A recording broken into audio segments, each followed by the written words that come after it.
Good morning, students. Today our topic is cyber safety, and this is Unit 2. So in this lecture, we will discuss some concept regarding to cyber safety, different types of cyber crimes here. So let us start. First of all, what is cyber safety? Cyber safety refers to the safe and responsible use of internet so that to ensure safety and security of personal information and not posing threat to anyone else's information. That is the definition of cyber safety. Cyber safety refers to the safe and responsible use of internet so that to ensure safety and security of personal informations and not posing threat to anyone else information. That is called the cyber safety. Next, what is cybercrime? Cybercrime is basically is any criminal activity that involves a computer, a network device, or a network. That is the simplest definition of a cybercrime. So cybercrime is any criminal activity that involves a computer, a network device, or a networks. And cybercrime is also defined as a crime where computer is the object of the crime or is used as a tool to commit an offense.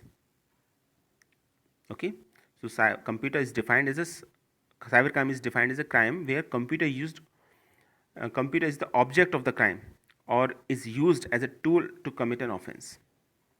And in short, we can say that cybercrime is any type of illegal activity that takes place via digital means. Digital means any using any digital device, or we can say that using computer or any network device here. So the US Department of Justice DOJ divides cybercrime into three basic categories. First category is a crime in which the computing device is the target, for example, to gain network access. That is the first type. Crime in which the computing device is the target, for example, to gain network access. Second, crime in which the computer is used as a weapon, for example, to launch a denial of service attack, DOS attack. Denial of service attack means you are not able to access your own account, your own computer by yourself. Then it is called as a denial of service attacks. And third is crime in which the computer is used as an accessory to a crime. For example, using a computer to store illegally obtained data.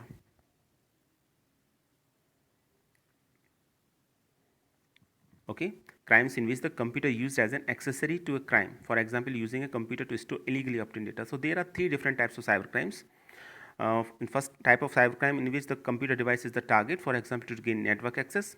Second, crime in which the computer used as a weapon, for example, to launch a denial of service attack. And third, in crime in which the computer used as an accessory to a crime, for example, using computer to store illegally download data. So these are the three different types of cybercrime defined by the US Department of Justice, DOJ.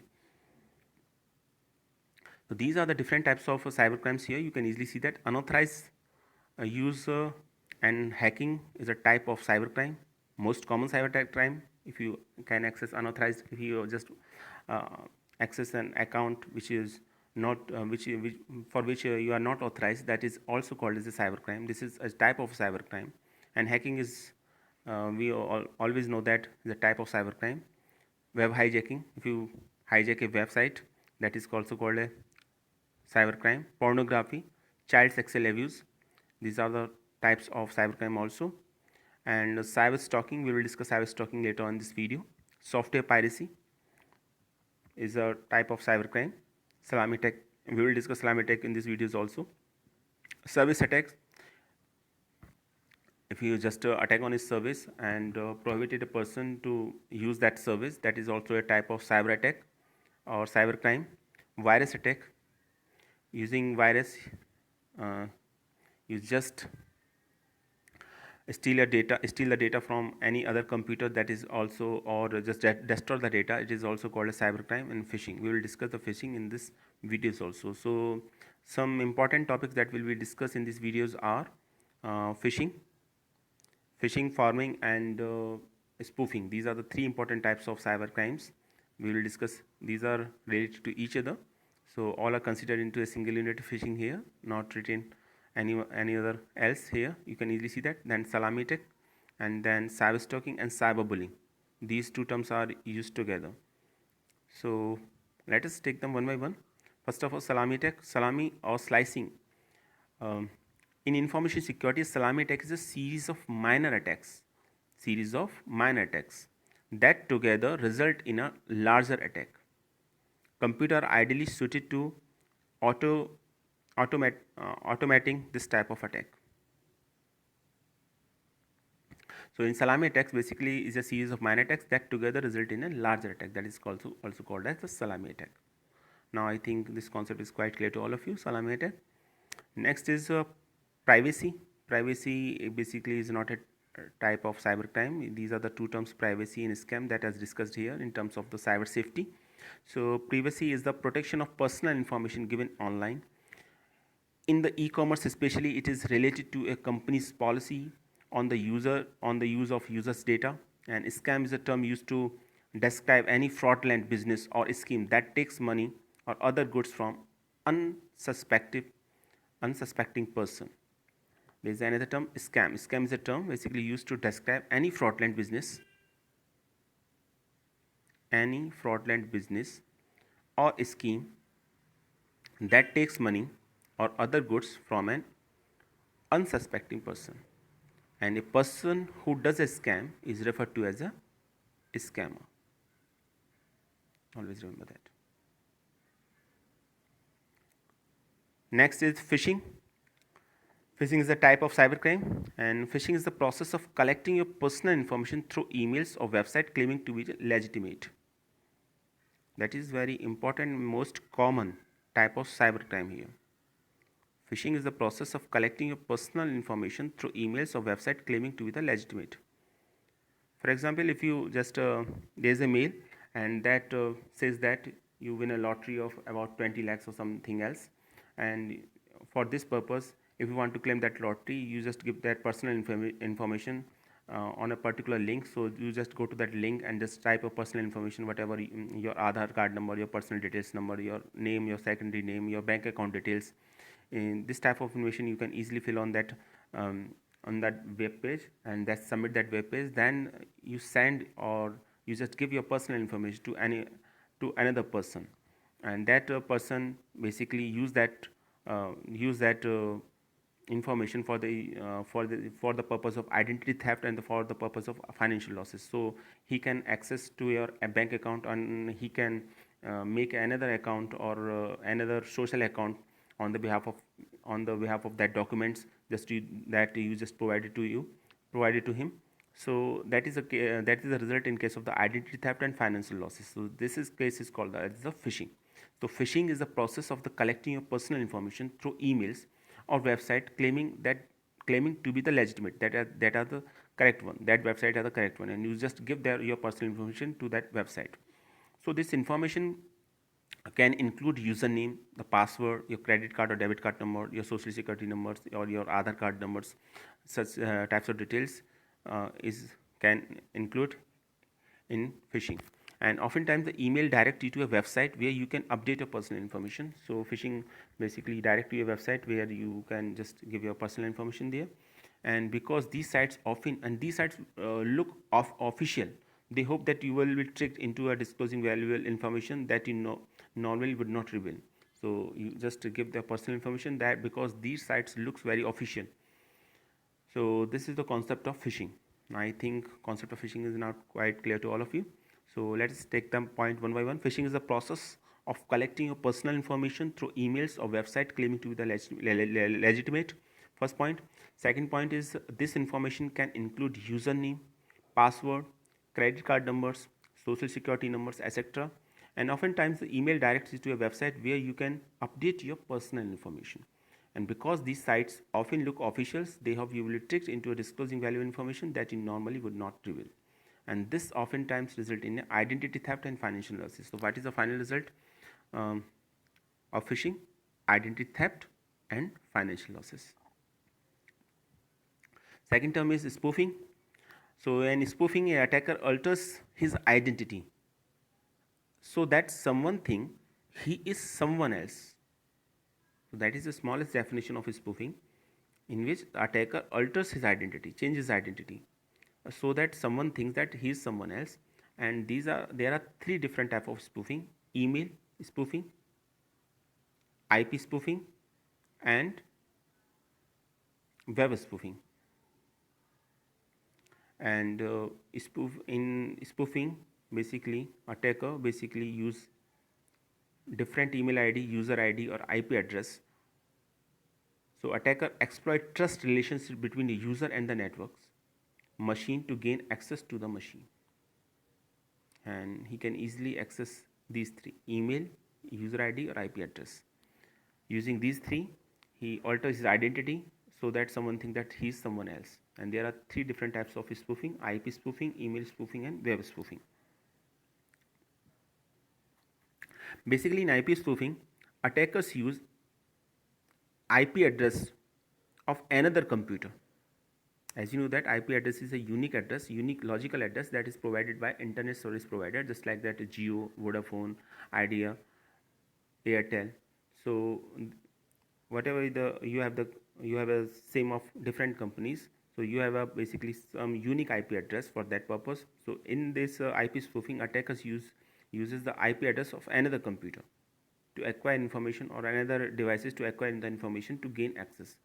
And second is email spoofing. Attacker sends email but makes it appears to come from someone else. Attacker sends email but it makes it appear that it is comes from someone else. That is called the email spoofing. And third is web spoofing. Attackers tricks web browser into communicating with a different web server than the user intended.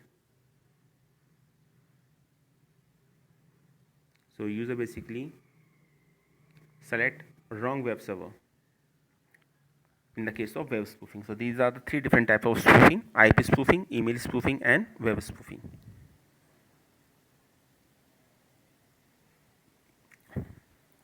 Now what is the difference between spoofing and phishing?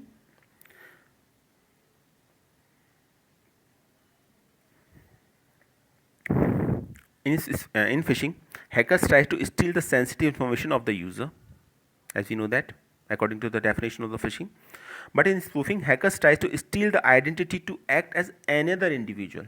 So that is totally different from in the case as compared to the phishing.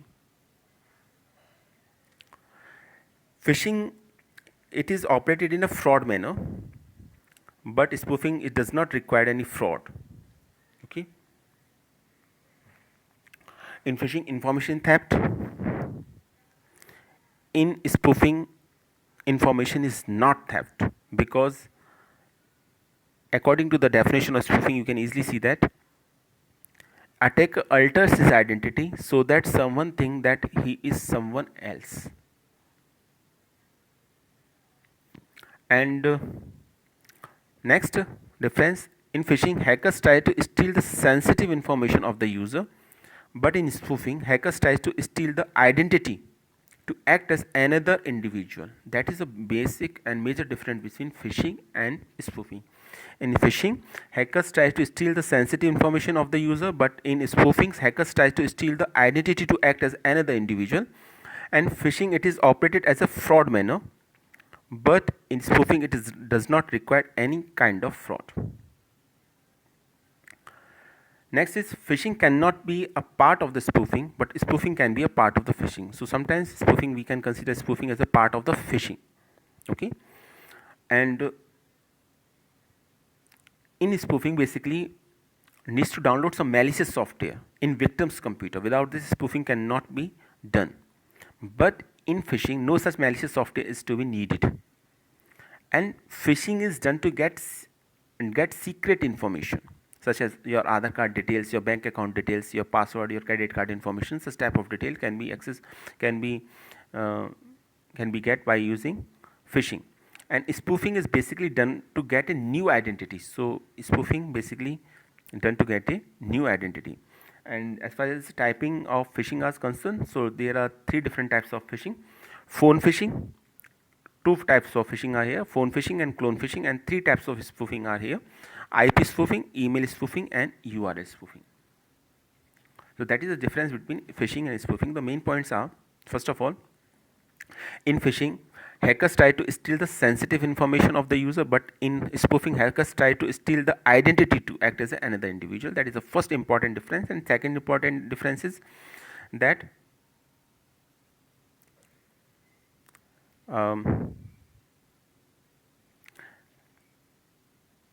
spoofing required to download some malicious software in victim's computer, but in phishing no such malicious software is to be needed. Okay. And third important difference, phishing is done to get a secret information, while spoofing is basically done to get a new identity. That is the purpose of the phishing and the spoofing. So the difference between the purpose of spoofing and phishing is that in spoofing basically it is done to get a new identity, while in phishing is done to get a secret information. Next concept that is very important, and that is also a type of cybercrime, it is called the pharming. And pharming is a major advanced technique to get user credentials by making effort to altering users into a website.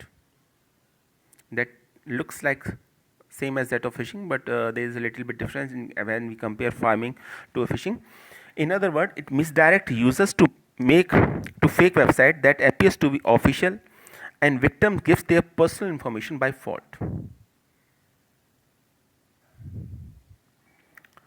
And in pharming, fake website is created which appears to be official.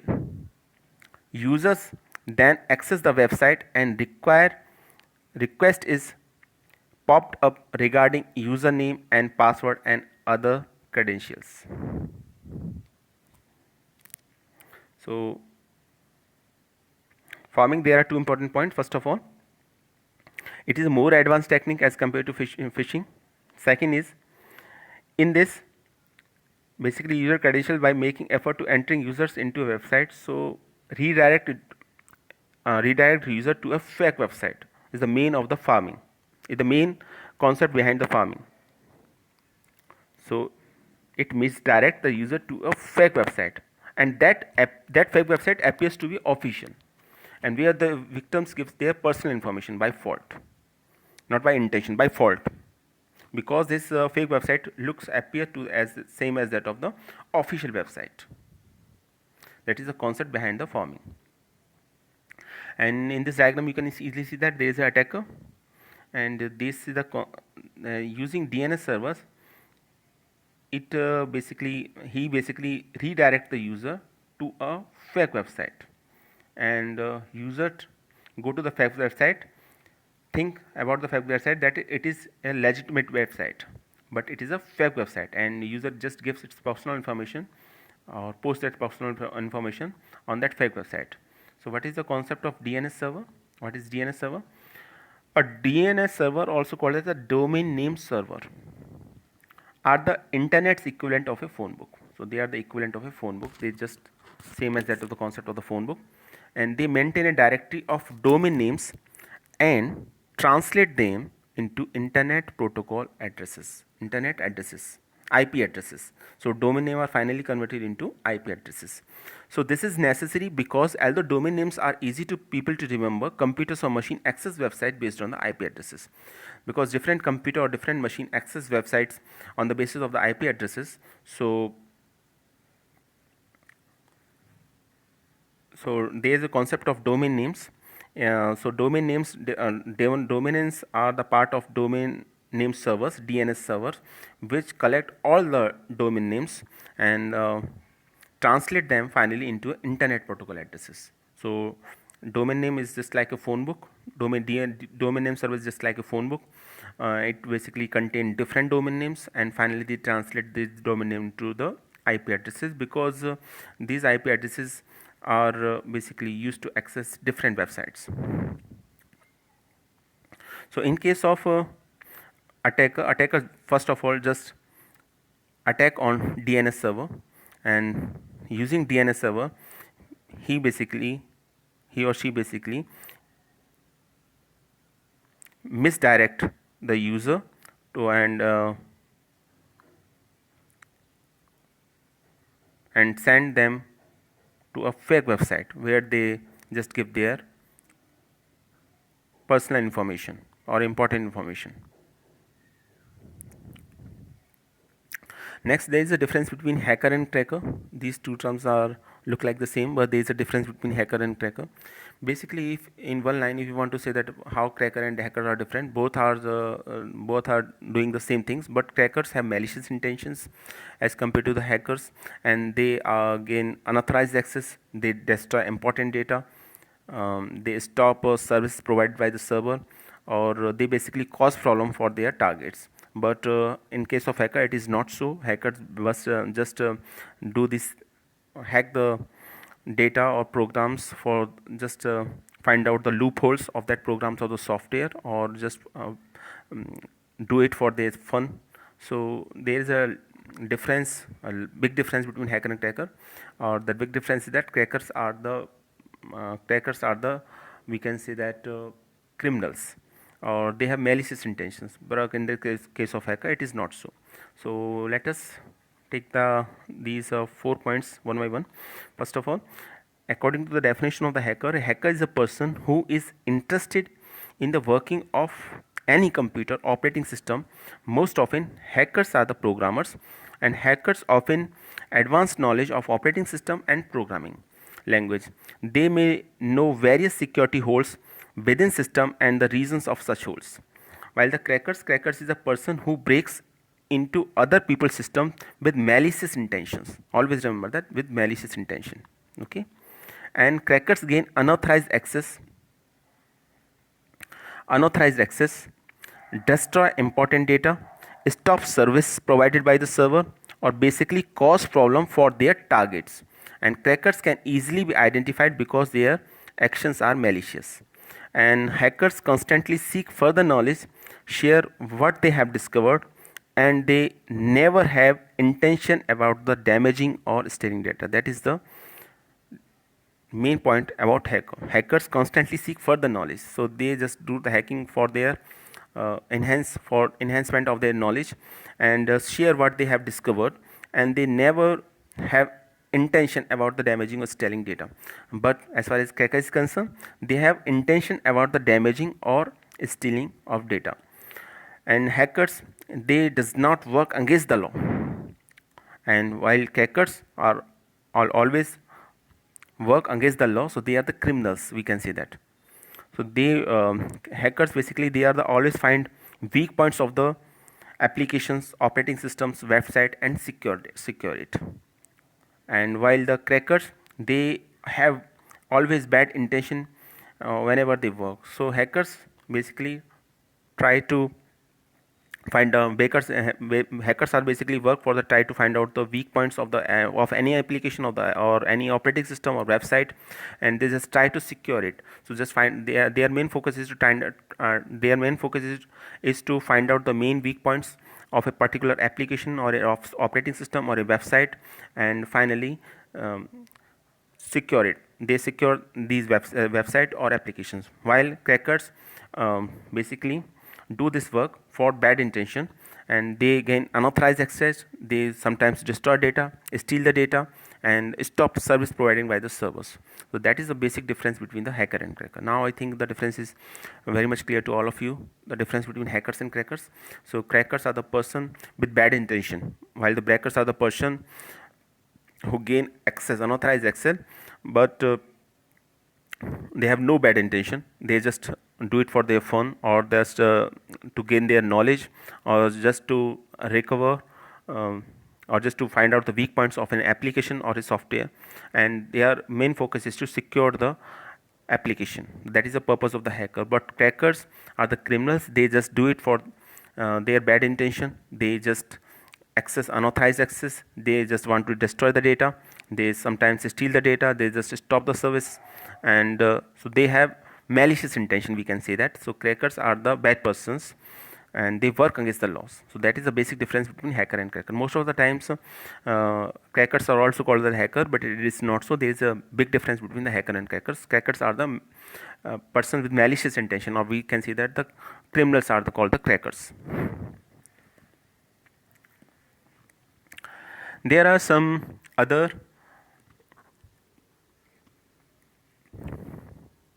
cyber crimes, that is illegal downloads and child pornography. So these are the two important cyber crimes also. Illegal download. What is the meaning of illegal downloads? Illegal downloading refers to the obtaining file for which you don't have the right to use or download from the internet. So if you download a file which you don't have a right, and somehow you just download that files, then this is called as an illegal download, and this is also considered as a cyber crime. Next is child pornography. A child pornography is defined as any visual or written representation, including images, movies, or text, that depicts advocate sexual activity, including sexual molestation or exploitation of anyone under the age of 18. So, under the age of 18, if there is a type of sexual molestation or exploitation, then this is called as a child pornography. And Information Technology Act 2000 and Indian Penal Code 1816 provided protection from child pornography.